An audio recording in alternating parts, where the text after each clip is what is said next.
हम देने वाले हैं बिहार बोर्ड से इंटरमीडिएट एग्जामिनेशन 2023 में दोस्तों 2 फरवरी को आप सभी का एग्जाम है फिजिक्स का, यहाँ पे भौतिकी विज्ञान का।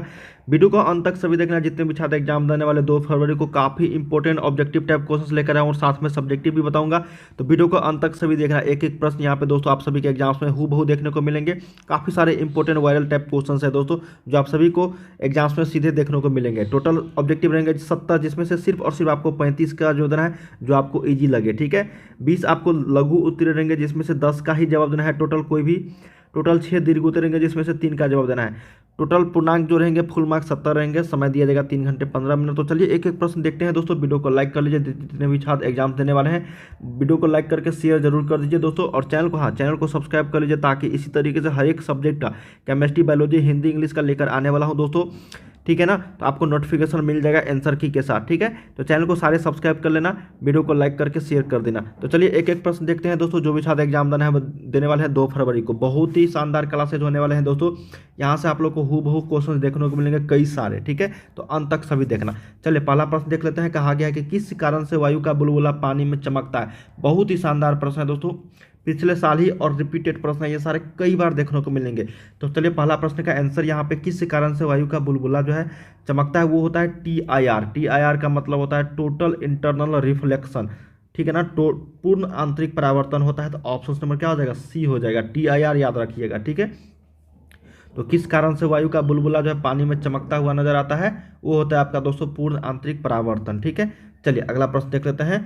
और ये इसी में पूछा जाता है कि जो पानी में सिक्का रखा हुआ था, वो ऊपर जो है ना उठा हुआ प्रतीत होता है, ठीक है ना। तो तब वो हो जाएगा अपवर्तन के कारण, ठीक है।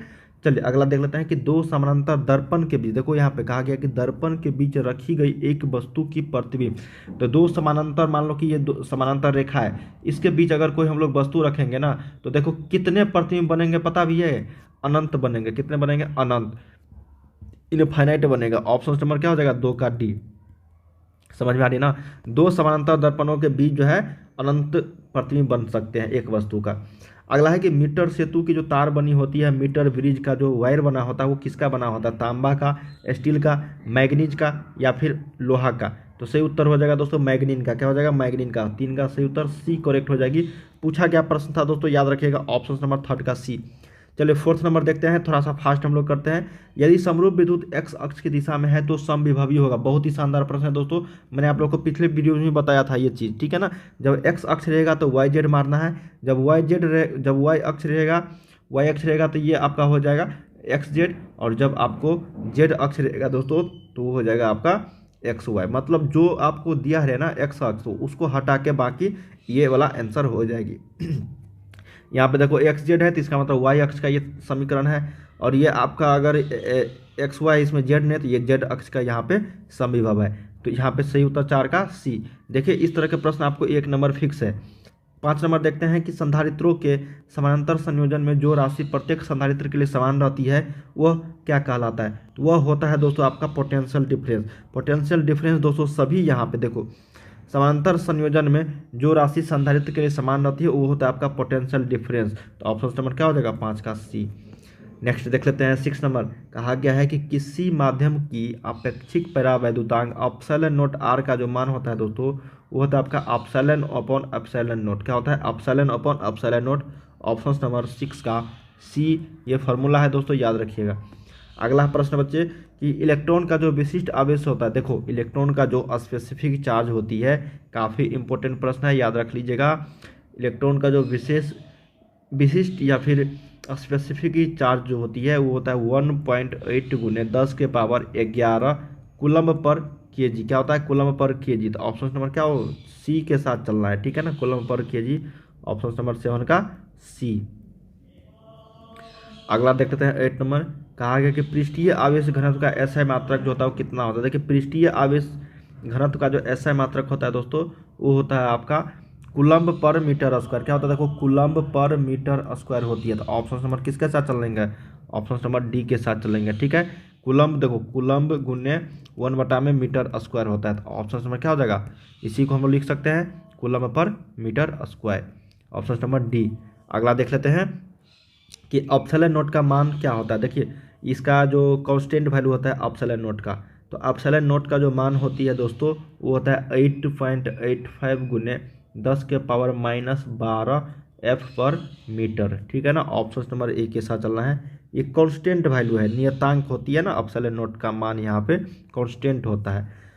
अगला है कि आवेश Q से R दूरी पर विद्युतीय तीव्रता के मान के लिए निम्नलिखित में से कौन सा सही है यहाँ पे। तो देखिए फार्मूला होता है दोस्तों यहाँ पे विद्युतीय तीव्रता का, इंटेंसिटी का, ठीक है ना। आवेश अगर Q से R दूरी पर दिया हो तो ये होता है 1/4 पाई एप्सिलॉन नॉट, ये कांस्टेंट वैल्यू होता है 1/4 पाई, उसके बाद होता है इंटू Q/R²।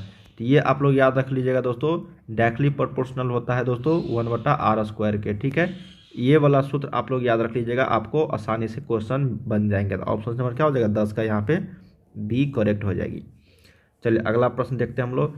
11 नंबर कहा गया है कि किसी गोलीय पृष्ठ के अंदर यदि +Q आवेश रख दिया जाता है तो संपूर्ण पृष्ठ से निकलने वाला विद्युत फ्लक्स के लिए निम्नलिखित में से कौन सा सही है। तो विद्युत फ्लक्स का यहाँ पे पूछा गया है, यदि उसमें हम लोग Q चार्ज रख दे प्लस वाला में, ठीक है ना, तो विद्युतीय फ्लक्स का जो मान हो जाएगा दोस्तों वो क्या हो जाएगा। तो सही उत्तर हो जाएगा यहाँ पे Q/एप्सिलॉन नॉट, क्या हो जाएगा Q/एप्सिलॉन नॉट। ये भी आपको यहाँ पे फॉर्मूला ही है, ऑप्शन नंबर बी के साथ चलेंगे। चलिए 12 नंबर देख लेते हैं, थोड़ा सा फास्ट करते हैं हम लोग दोस्तों, ताकि आपको काफ़ी सारे क्वेश्चंस का प्रैक्टिस हो सके। अगला है कि आवेशित संधारित्र पर संग्राहक पट्टिका और संघनक पट्टिका के आवेशों का जो योग होता है वो होता है 0 के बराबर, क्या होता है 0 और 0 होती है। तो ऑप्शन नंबर 12 का ए। चलिए 13 नंबर देख लेते हैं कि आवेश का बीमा। देखिए आवेश का डायमेंशन, बहुत ही शानदार प्रश्न है।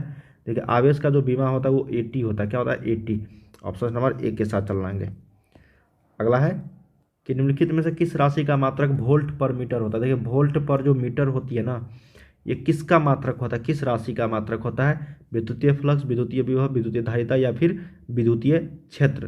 तो सही उत्तर हो जाएगा विद्युतीय क्षेत्र। इलेक्ट्रिक फील्ड का जो है मात्रक होता है आपका वोल्ट पर मीटर, ऑप्शन नंबर डी। अगला है कि दो समान धारिता C वाले संधारित्र को समांतर क्रम में जोड़ने पर उसकी समतुल्य धारिता जो होती है वो क्या होती है। धारिता है ना, समांतर क्रम में जोड़ा गया है ना, तो ये हो जाएगा आपका C+C बराबर क्या हो जाएगा 2C के बराबर। जब यही श्रेणी क्रम में रहता तो उल्टा होता है ना धारिता में, तो सही उत्तर यहाँ पे 15 का तो ए हो जाएगा, ठीक है ना। अगर यही रहता आपको श्रेणी क्रम में दोस्तों, श्रेणी क्रम में अगर रहता तो इसको हम लोग क्या करते हैं ना 1/C इक्विवेलेंट निकालते हैं, 1/C प्लस 1/C के फॉर्म में, ठीक है। तो ये हो जाएगा 2/C हो जाता है ये, ठीक है। तो C इक्विवेलेंट जो हो जाता है ये होता C/2। तो ये होता है आपका श्रेणी क्रम में। अगला देख लेते हैं 15 का सही उत्तर यहाँ पे क्या हो जाएगा, ए जो है यहाँ पे करेक्ट हो जाएगी 2C, समांतर क्रम वाला है तब। और 16 नंबर है कि म्यू अपवर्तनांक तथा ए प्रिज्म वाले, एक प्रिज्म कोण वाले पतले प्रिज्म का, देखो यहाँ से ये सिर्फ देख लो कि एक पतले प्रिज्म का न्यूनतम विचलन कोण जो होता है, कई बार मैंने आप लोग को बता रखा है कि μ-1 इंटू में ए होता है, क्या होता है μ-1 इंटू ए होता है। तो देख लेते हैं ऑप्शन नंबर यहाँ पे बी में है, करेक्ट हो जाएगी। बहुत ही शानदार प्रश्न है 16 का बी। 17 देख लेते हैं, कहा गया कि सूर्य के प्रकाश का वर्णक्रम जो होता है क्या होता है। देखिए सूर्य के प्रकाश का वर्णक्रम जो है कंटिन्यूअस होता है, मतलब सतत होता है। तो 17 का सही उत्तर क्या हो जाएगा ए करेक्ट हो जाएगा सतत। 18 नंबर है कि सामान्य समायोजन के लिए खगोलीय दूरदर्शक की आवर्धन क्षमता जो होती है वो कितनी होती है। देखिए सामान्य समायोजन के लिए खगोलीय दूरदर्शक की जो आवर्धन क्षमता होती है वो कितना होता है दोस्तों, तो होता है -F0/Fe होती है, ठीक है। तो सही उत्तर किसके साथ चलेंगे हम लोग, ए के साथ चलेंगे, 18 का ए। रटते चलिए दोस्तों, काफ़ी इंपॉर्टेंट क्वेश्चन है ये सारे, आप सभी के एग्जाम्स में सीधे देखने को मिलेंगे। किसका अपवर्तनांक सबसे अधिक होता है, ये तो कई बार देखने को मिलेंगे दोस्तों। सबसे ज़्यादा होता है डायमंड का, हीरा का 2.42 के लगभग होती है, ठीक है ना, अप्रोक्स होता है। तो ऑप्शन नंबर किसके साथ चलेंगे, डी के साथ, डायमंड। अगला देख लेते हैं दोस्तों, कहा गया है कि फ्रिंज की, देखो क्या क्या कहा गया है कि फ्रिंज की चौड़ाई के लिए निम्नलिखित में से कौन सा सूत्र सही है। देखिए फ्रिंज विड्थ का जो सूत्र होता है दोस्तों, ये होता है बीटा बराबर d(λ/d), क्या होता है d(λ/d), जो ऑप्शन नंबर आपका ए में है यही करेक्ट हो जाती है। तो 20 का सही उत्तर क्या हो जाएगा ए। अगला प्रश्न है कि एक प्रकाश वर्ष, देखिए सबसे पहले जानते हैं एक प्रकाश वर्ष किसका मात्रक होती है। तो ये दूरी का मात्रक है, और दूरी का बड़ा मात्रक होता है, ठीक है ना, बड़ा मात्रक होती है ये। पारसेक भी होता है। तो एक प्रकाश वर्ष बराबर जो होता है वो 9.46 गुने 10 के पावर क्या होता है, 10 के पावर आपको 15 मीटर, कितना होता है 10 के पावर 15 मीटर के बराबर। और यहीं कभी कभी आपको किलोमीटर दे दिया जाएगा तो ये हो जाएगा 10 के पावर 12 किलोमीटर। इतना तो सेम रहेगा 9.46, उसके बाद मीटर रहेगा, सेंटीमीटर में रहेगा तो और यहाँ पे बढ़ जाएगा, ठीक है ना। तो इसलिए चीज़ आपको याद रखनी होगी, मीटर वाला किलोमीटर वाला वो बदल जाएगा, ठीक है। किसी एक को याद रखोगे तो आप आसानी से बना लोगे। तो सही उत्तर क्या हो जाएगा ए, 9.46 गुना 10 के पावर 15। 22 नंबर है कि निम्नलिखित में से कौन पानी के अपवर्तनांक के लिए सही है। तो पानी का अपवर्तनांक भाई कितना होता है, जैसे हीरा का होता है 2.42, उसी तरीके से पानी का अपवर्तनांक कितना होता है, अपवर्तनांक हम लोग म्यू से निरूपित करते हैं, सिंबल है म्यू। तो सही उत्तर हो जाएगा म्यू का मान, मतलब अपवर्तनांक का मान जो होता है 1.33 होता है लगभग में, ठीक है। तो ये पानी का अपवर्तनांक हो गया। तो ऑप्शन नंबर क्या हो जाएगा, ऑप्शन नंबर डी 22 का। चलिए 23 नंबर देख लेते हैं कि सामान्य आँख के लिए स्पष्ट दृष्टि की न्यूनतम दूरी जो होती है वो कितनी होती है। तो हम लोग जानते हैं 25 सेंटीमीटर होता है दोस्तों, ठीक है ना। स्पष्ट दृष्टि की न्यूनतम दूरी, शॉर्टेस्ट लेंथ जो होता है, लीस्ट डिस्टेंस, वो होता है नॉर्मल आई का 25 सेंटीमीटर। अगला है 24 नंबर के निम्नलिखित में से कौन प्रकाश के रंग के लिए मुख्य कारण है। तो प्रकाश के रंग के लिए जो मुख्य कारण यहाँ पे बताया गया, तरंग दैर्ध्य, वेग, कला या फिर आयाम, तो वो होता है दोस्तों आपका तरंग दैर्ध्य, मतलब वेवलेंथ कहलाता है। तो ऑप्शन नंबर 24 का क्या हो जाएगा ए, प्रकाश के रंग के लिए मुख्य कारण वेवलेंथ को माना जाता है। निम्नलिखित में से कौन आवेश रहित है। आवेश रहित मतलब आवेश उसमें नहीं है, चार्जेज नहीं रहेंगे। अल्फा कण, बीटा कण, प्रोटॉन, ये सभी पे है दोस्तों, लेकिन फोटोन कण जो होता है ना, फोटोन कण, इस पे कोई भी चार्ज नहीं होती है ना, नॉट चार्ज होती है, चार्ज इस पे नहीं होता, मतलब आवेश जो है वो नहीं होती है, ठीक है। तो 25 का क्या हो जाएगा सी। अगला देख लेते हैं कि निम्नलिखित में से किसे इलेक्ट्रॉन वोल्ट में मापा जाता है। देखिए ऊर्जा का एसआई मात्रक अगर पूछा जाए ना, एसआई यूनिट, तो वो होता है आपका जूल। अगर व्यवहारिक मात्रक पूछा जाए, व्यवहारिक मात्रक मतलब कमर्शियल यूनिट, इलेक्ट्रॉन वोल्ट हो गया, किलोवाट घंटा हो गया, ये सारे दोनों का यूनिट दोस्तों आपका एनर्जी का है। किसका है, एनर्जी का। तो यहाँ पे भी इलेक्ट्रॉन वोल्ट है, तो 26 का क्या हो जाएगा डी। चलिए 27 देख लेते हैं कि निम्नलिखित में से कौन फोटोन की ऊर्जा के लिए सही है।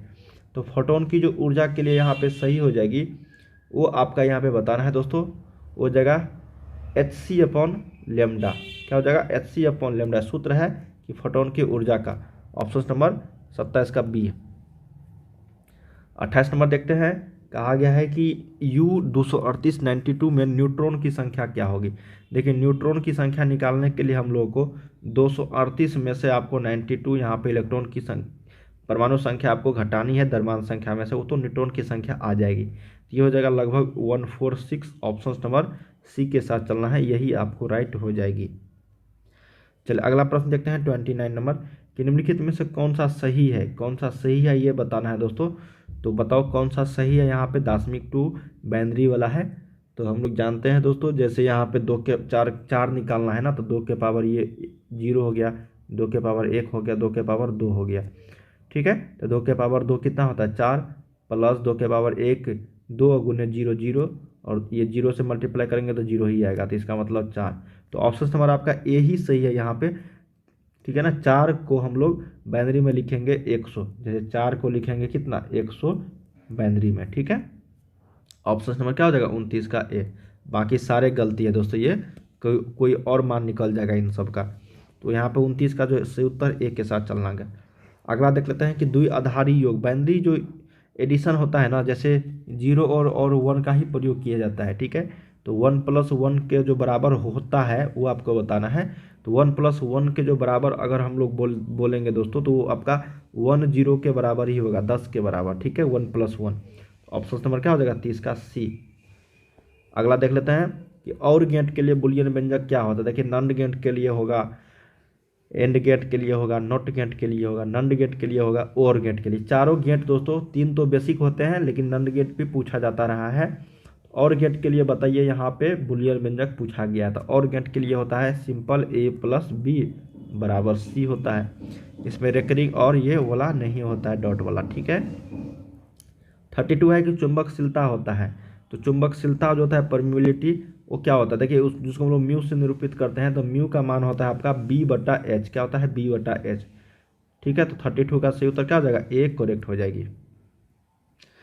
चलिए 33 देखते हैं कि पृथ्वी के चुंबकीय ध्रुव पर नमन कोण का मान क्या होता है। देखिए इस तरह के प्रश्न को आप लोग समझ जाओ दोस्तों, काफ़ी इंपॉर्टेंट रहेगा आप सभी के लिए। मान मान लो दोस्तों कि ये आपका यहाँ पे ये आपका क्या है, पृथ्वी है, ठीक है, और ये जो मैंने आपको खींचा ये आपको क्या है, इक्वेटर है, जिसको हम लोग ई से निरूपित कर, और ये आपको नॉर्थ पोल हुआ, ये आपको साउथ पोल हुआ। ठीक है, इक्वेटर पर नमन कोण का मान दोस्तों 0 डिग्री होता है।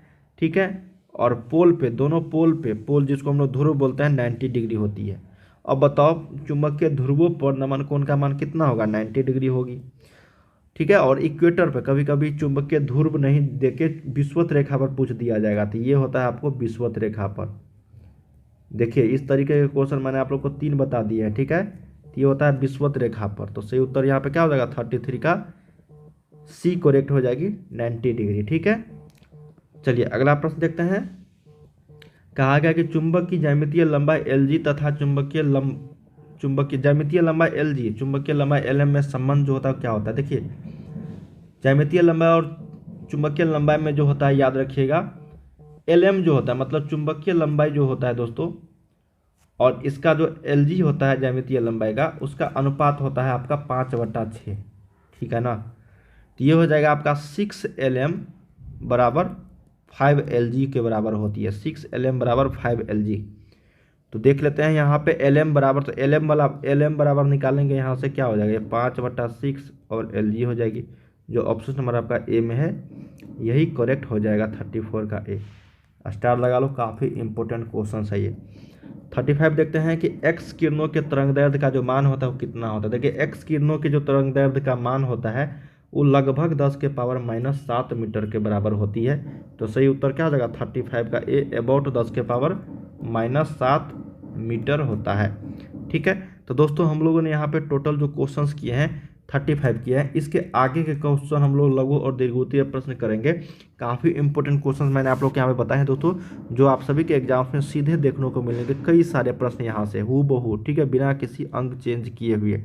तो चलिए हम लोग अगले वीडियो में मिलते हैं। वीडियो को लाइक कर लेना, सभी चैनल को सब्सक्राइब कर लीजिएगा, ताकि इसी तरीके से नए वीडियोज लेकर आऊँगा, नोटिफिकेशन दोस्तों आपको मिल जाया करेगा। ठीक है, बाय बाय सभी को।